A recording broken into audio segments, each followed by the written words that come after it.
All right, people, let's go ahead and get started here. We are going to go ahead and jump into this new unit.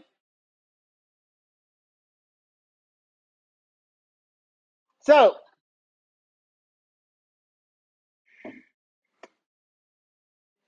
we are starting our new unit. This is a unit that focuses on what we call intermolecular forces. Okay, inter means between molecular molecules and forces, attractive or repulsive forces, generally for our purposes, electrostatic forces.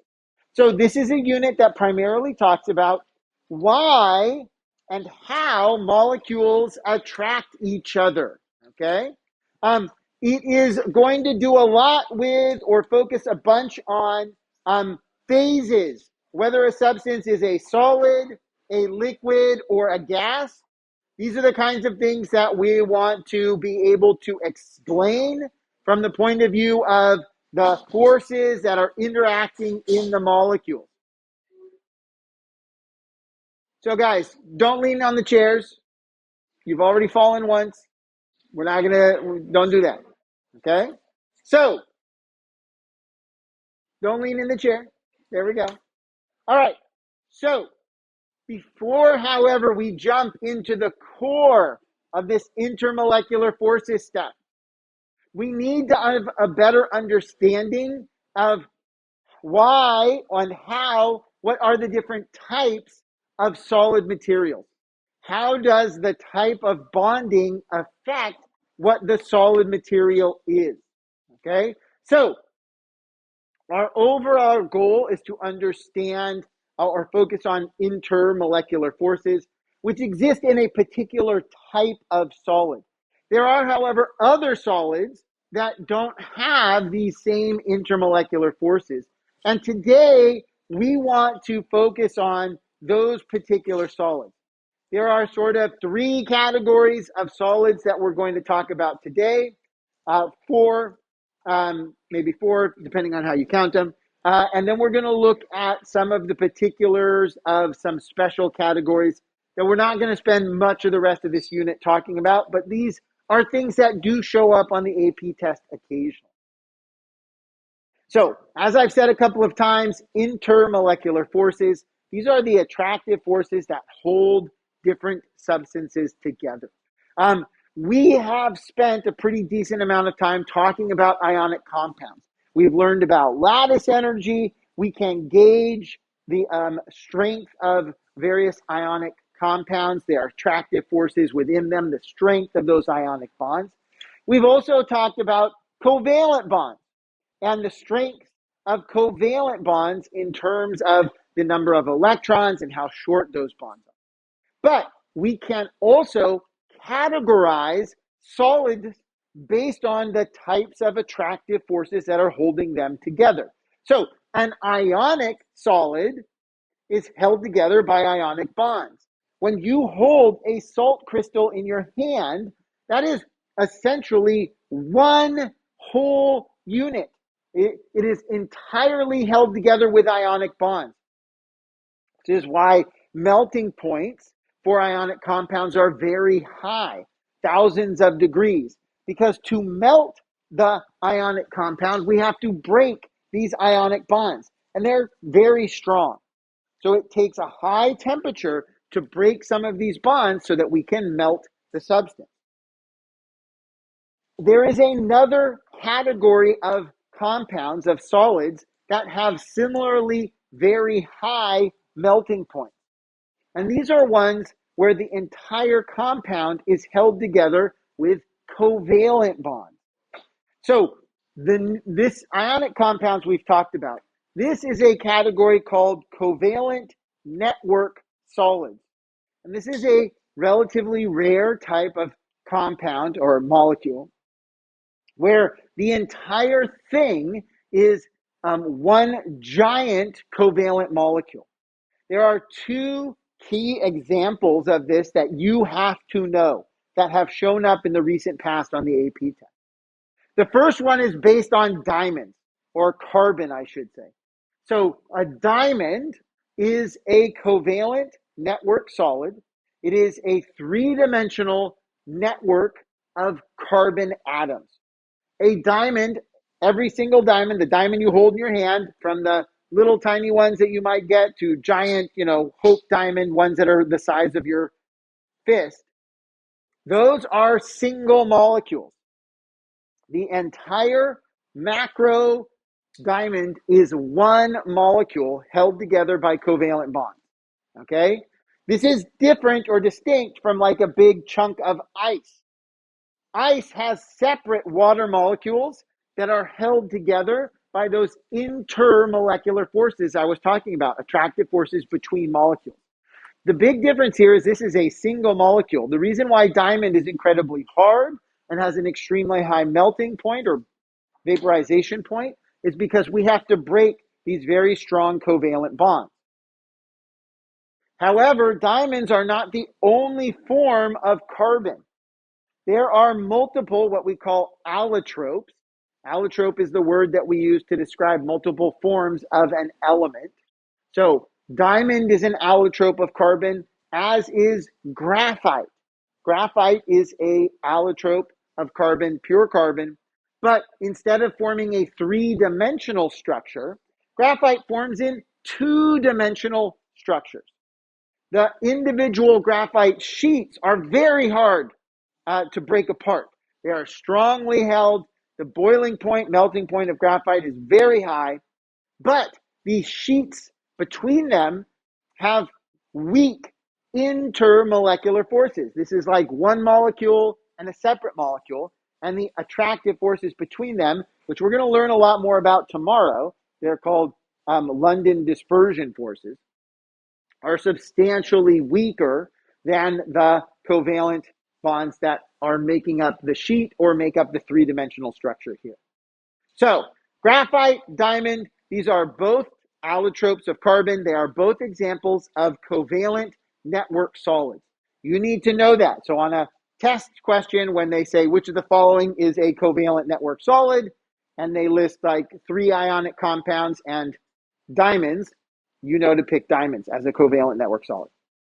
The graphite structure related to how it goes on? Yeah, the individual sheets will lay off. That's how it works. Now, there is another common covalent network solid that you need to know about, and that is one that involves silicon and oxygen. This is silicon dioxide. This form of silicon dioxide is called quartz. This is a quartz crystal. Crystalline materials have a very regular repeating structure. We've talked about those ionic crystals with their ions repeating in a pattern. Here we have the silicon and oxygen atoms repeating in a pattern. But this is not the only structure for silicon dioxide. Okay? This regular repeating crystal structure is more commonly seen in our everyday lives in a what's known as amorphous solid. That is common glass. Okay? So glass and quartz are the exact same chemical composition. The difference is the arrangement and the internal structure.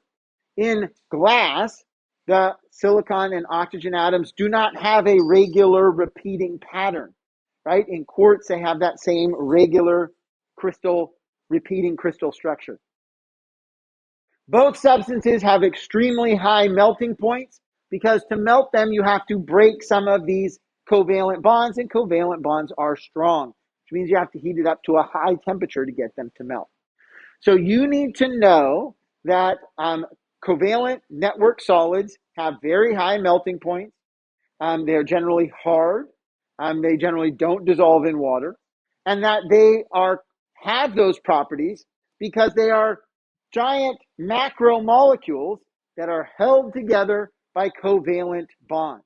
You also need to know essentially the 4 types I just talked about: diamond, graphite, quartz, silicon dioxide, and glass silicon dioxide, the different forms of those compounds as covalent network solids. All right. Now, covalent network solids are distinct from our ionic compounds because they are held together by covalent bonds as opposed to ionic bonds. Both have high melting points. The big difference is that ionic compounds are generally soluble in water, and when you melt them, they can conduct electricity. Okay? Most covalent network solids don't conduct electricity. Graphite's a weird exception. Don't worry about it.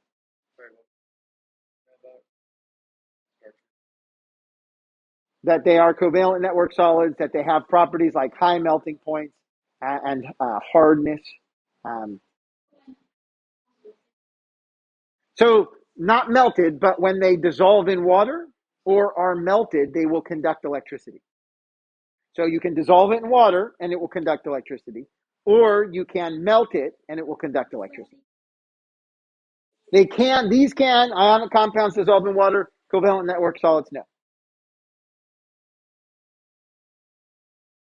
They have charged particles, charged carriers that are mobile charge carriers. So individual ions can ferry electrons around. Here, the atoms are all, and electrons are all locked in place and can't move around. Okay? Now, as I mentioned, most of this unit, our next couple of lectures are going to focus on these intermolecular forces, the attractive forces between molecules. This is an example of an ice crystal. This is what we would call a molecular solid. We have individual water molecules attracted by these intermolecular forces. The attraction, in this case, the positive hydrogen for the negative oxygen. There are different strengths of these types of forces caused by different things that we will give different names to. We'll talk about that tomorrow. Before we jump into that, before we leave this topic of different solids, there is one type of solid that we haven't talked about yet. And of course, that is metals. Okay? And metals are distinct and have their own separate, categories and behavior because they are held together in a fundamentally different way. All of these substances work pretty well in a localized electron model. That is, we're using bonds and diagrams where we pretend we know where the electrons are. Metals don't work in that kind of model. You really need to deal with a quantum mechanics situation with a delocalization of the electrons in order to explain what's happening in the metal. Sometimes we talk about metals as non-directional covalent bonds. That is a sharing of electrons that doesn't involve the electrons being bound between two atoms, but the electrons shared amongst several atoms all at once. So, for instance, instead of ball and stick models with lines representing the bonds, we might have a much better picture of what's happening if we use this kind of heat map to talk about electron density or the probability of finding an electron. Warm colors, reds and oranges, indicate high probability of finding the electrons. Blue colors indicate a low probability of finding electrons. The top of this picture is pure aluminum metal. You can see that the probability is relatively even throughout, except right at each aluminum atom. This is what we would sometimes refer to as a sea of electrons.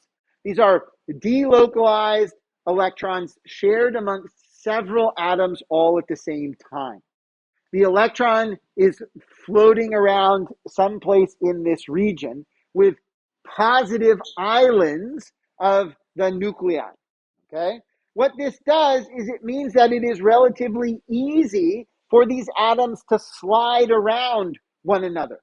The bonds are not linked in very specific locations, locking the atoms into place. The atoms are free to slide past each other and maintain their attractive forces.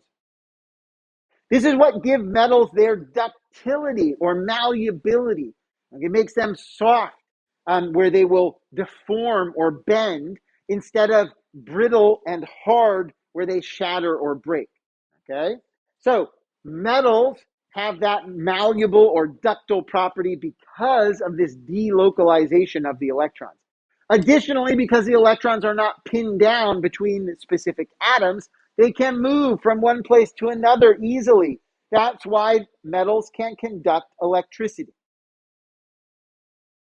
However, as we reach, say, this is the inside of a piece of aluminum, the surface has aluminum that has bonded into oxygen and formed essentially a ionic compound, a ceramic aluminum oxide. And in the aluminum oxide, the oxygen atoms are locking the electrons in place, creating ionic bonds, quasi-covalent bonds with the aluminum. And in this case, you can see we have areas where the electrons are going to be found a lot and areas where the electrons are not found. In this type of ceramic or ionic material, there are these very clear planes. And this material is going to be harder because the atoms cannot shift around. This aluminum can't move into the oxygen area because it will be repelled and it is locked into this crystal structure. But the material is more brittle. It will break. It is not able to shift or bend.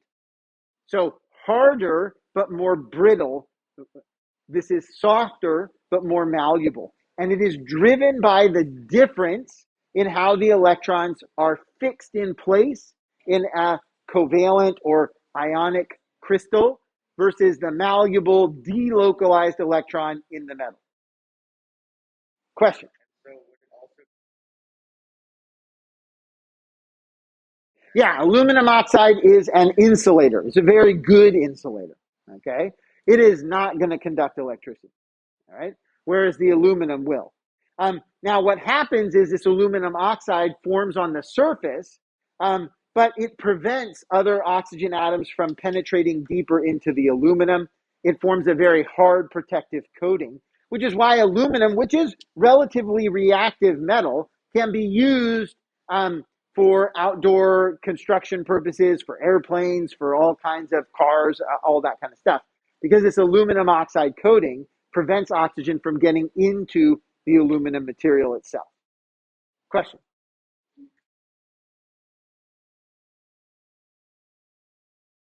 So this picture down here is more of an ionic picture where we have positive aluminums and negative oxygens, and they're attracted to each other based on those charges. Oh, at the surface, you can see right here, right? This aluminum is attracted to the oxygen, but the other half of it is still attracted to the electrons in here. Yeah. have like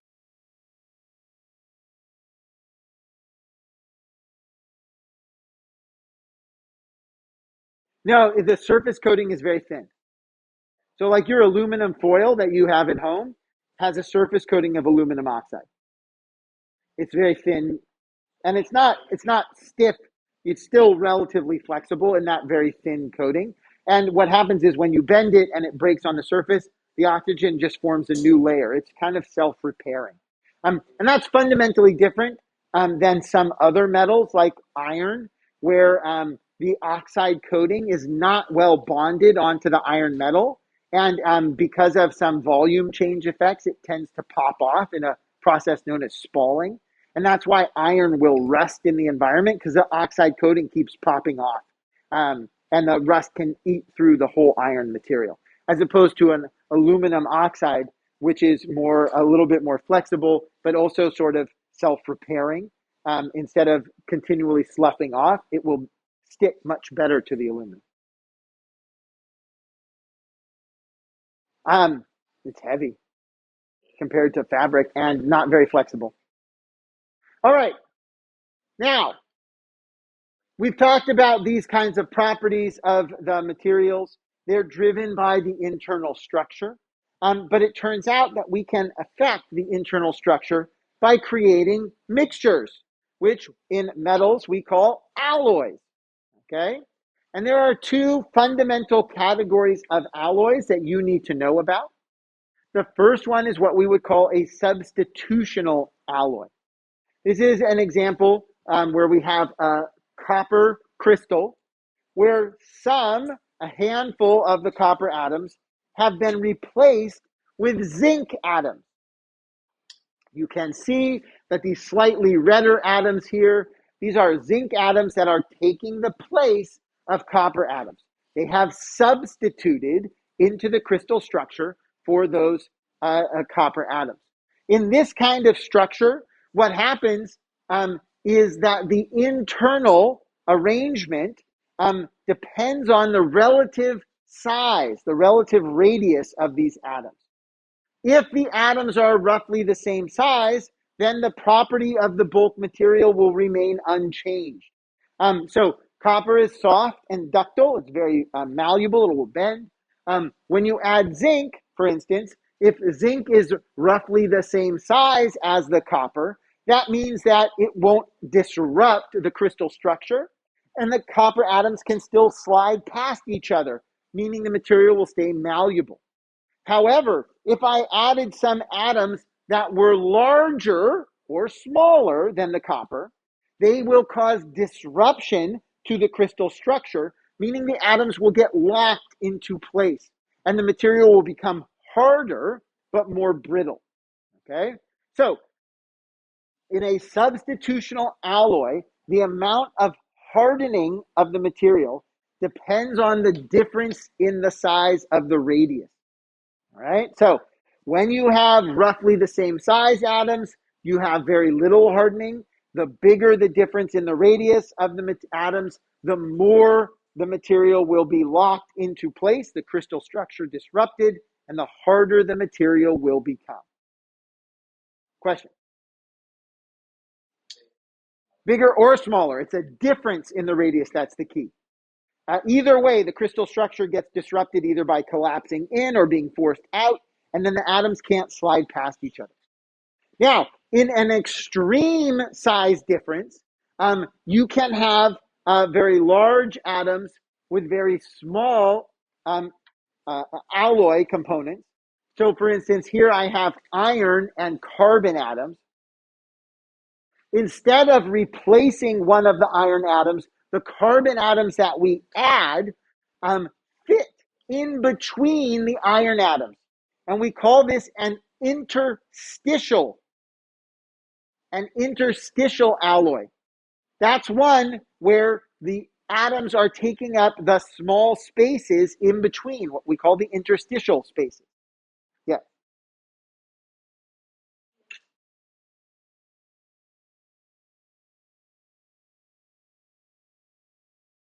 Say it again.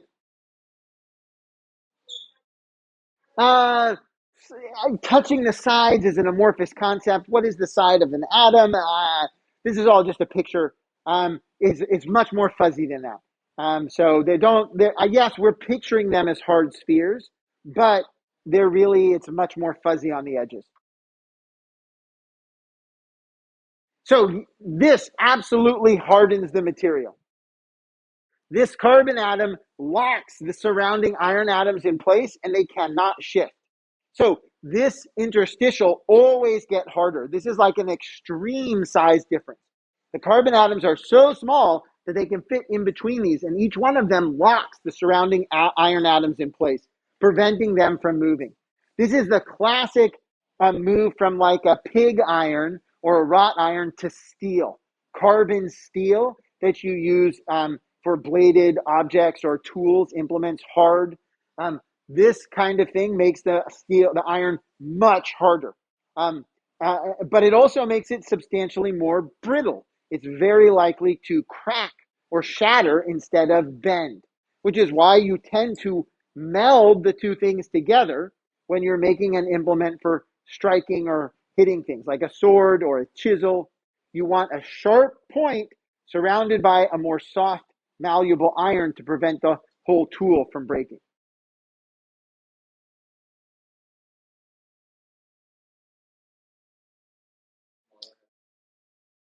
I don't think it has a particular name. What if it was Yeah. like the size difference was that it was bigger? Well, then it wouldn't fit in the interstitial and it would be a substitutional alloy. The interstitial ones only work when these are very small. So for a substitutional alloy, whether the atoms are larger or smaller, when they're replacing the other ones, they get harder. You cannot have a large interstitial. Doesn't work. It's not a thing. This is locks these in place. The same thing happens in substitutional. The atoms get locked into place because the crystal structure gets disrupted, which means there's like a block for the atoms they can't shift past. All right? Okay. Look, go ahead and pull up. I think we are on page 2. There's an example box in the bottom of page 2. And I'd like you to take a look at this question. All right?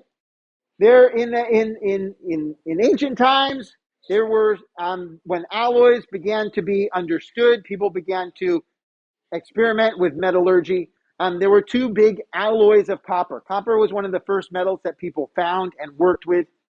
You can make an alloy, hey guys,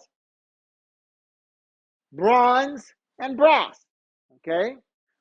One of these is made by taking copper and adding tin. The other one, copper and mixed with zinc. All right.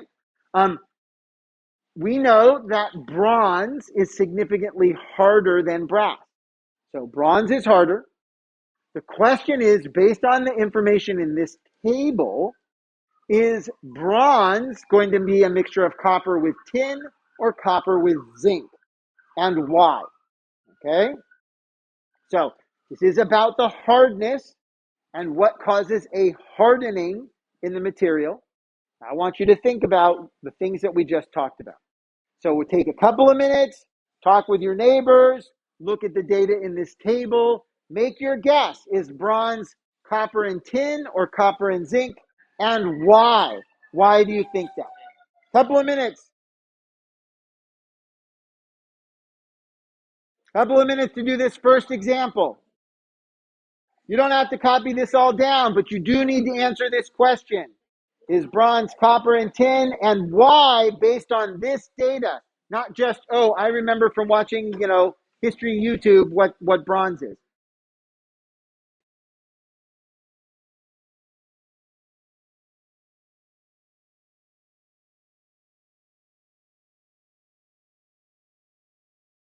All right. So let's go ahead and take a look at this question. The key distinguisher is the radius.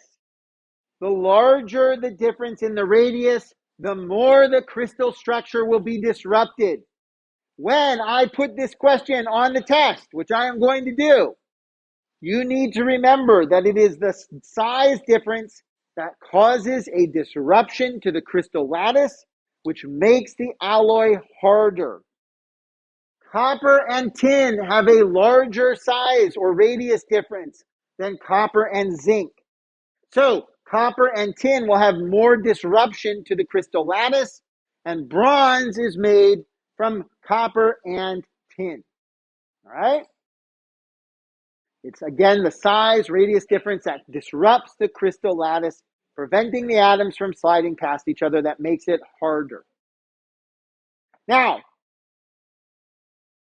so far, we have talked pretty much just about like hardness, malleability, those types of things. But there's a whole nother aspect to this type of alloying process, and that has to do with electronic properties and the ability of the metal to conduct electricity. These are how we create a category of compounds that we call semiconductors. So, we're on page 3 of the lecture notes. Semiconductors are elements that are right on the border of being metals and nonmetals. Things like silicon. Silicon is not a good conductor of electricity. But by adding, alloying, mixing, adding dopants, we call them, elements that we add into the silicon mixture, we can adjust, we can change the conductivity, we can increase the ability to conduct electricity. This property depends on the number of valence electrons. Silicon has 4 valence electrons. Remember, counting valence electrons means counting the S and P electrons. We always skip the D's. So silicon has 1, 2, 3, 4. We count from the left of the periodic table. 4 valence electrons. If I take a crystal structure of silicon and I add in some arsenic, notice where arsenic is. It's in the nitrogen family, the nitrogen column. It has 1, 2, 3, 4, 5 valence electrons. That means that each arsenic atom has a spare electron that doesn't have a place to bond into the silicon crystal structure. This spare electron is able to jump from atom to atom. Jumping electrons or moving electrons, that's what conducting electricity is. So when you take a crystal and dope it or add in an element with extra valence electrons, you have a negative particle that can move around, that can carry charge. We call these N-type semiconductors because they have a negative charge carrier. The electron is negative, it can jump around, so this is an N-type semiconductor. Now, that's not the only type. I could add an element like boron. Boron has 3 valence electrons. That means it is missing an electron to bond into the silicon structure. There is now a positive hole in the structure, and a nearby electron could jump into that positive hole. That would again increase conductivity. Notice that both semiconductor types, N-type or P-type, both increase the conductivity. The difference is whether we added mobile electrons, negatively charged N-type, or holes for electrons to jump into, positive holes, P-type semiconductor. Okay? It's all about the difference in the number of valence electrons. If you have extra valence electrons, N-type. If you are deficient or missing valence electrons, P-type. Question? What about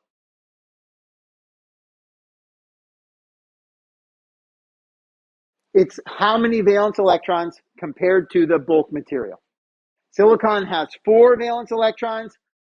Boron has 3, so it has missing valence electrons, which means there's a positive gap, 3 valence electrons. Versus arsenic had 5 valence electrons, that's an extra negatively charged electron, N-type for negative. Okay? So understanding or identifying the type of semiconductor is really just about counting valence electrons. If it's got the exact same number of valence electrons, it won't change the material. It won't increase the conductivity. It's not a semiconductor. If it's got more electrons, that's negative N-type, increased conductivity. If it has fewer valence electrons, that's a missing electron. That's a positive hole, P-type semiconductor, increased conductivity. There's no way to decrease conductivity, nothing that we need to worry about. All right? All right, on the bottom of page 3, there is an example box. Once again, we're starting with silicon crystals. I have 3 questions for you. If I add gallium, what does that do? Does it make it a semiconductor? If so, what type? If I add germanium, does that make it a semiconductor? If so, what type? If I add phosphorus, does that make it a semiconductor? If so, which type? Okay, again, remember the focus is on the number of valence electrons. No, it could be more than one. It's possible to be more than one. Yeah. All right, 2 or 3 minutes to take a look, answer those 3 questions. Gallium, germanium, phosphorus. Does it increase conductivity? If so, what type of semiconductor is it?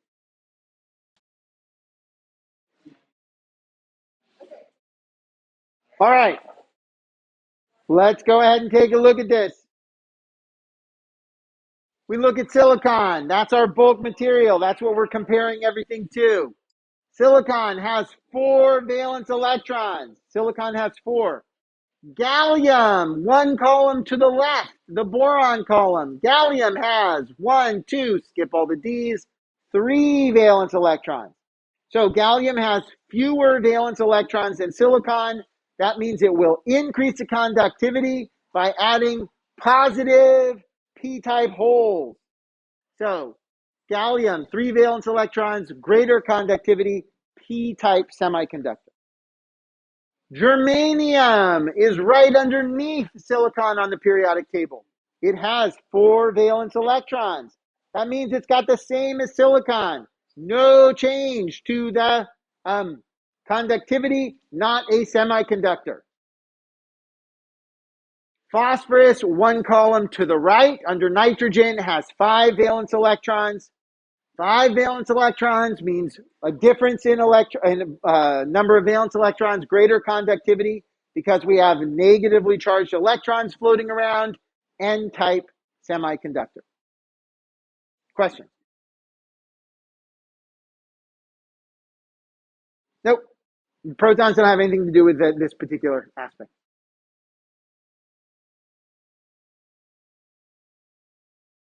Yep.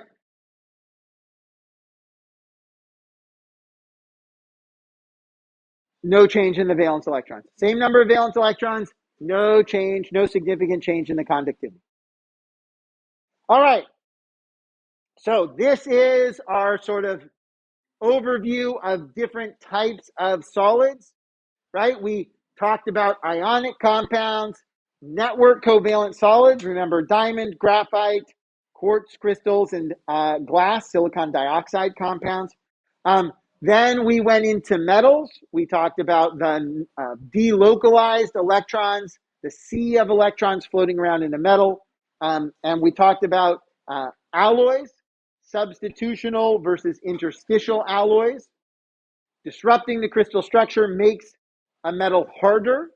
Then we talked about semiconductors, P and N type, based on the number of valence electrons. Tomorrow, we're going to jump into these intermolecular forces. This is where we're going to spend the bulk of our time for this unit. These are the questions that show up the most on the AP test. But that's for tomorrow. Now you have a Chem 101 assignment. You can spend 10 or 15 minutes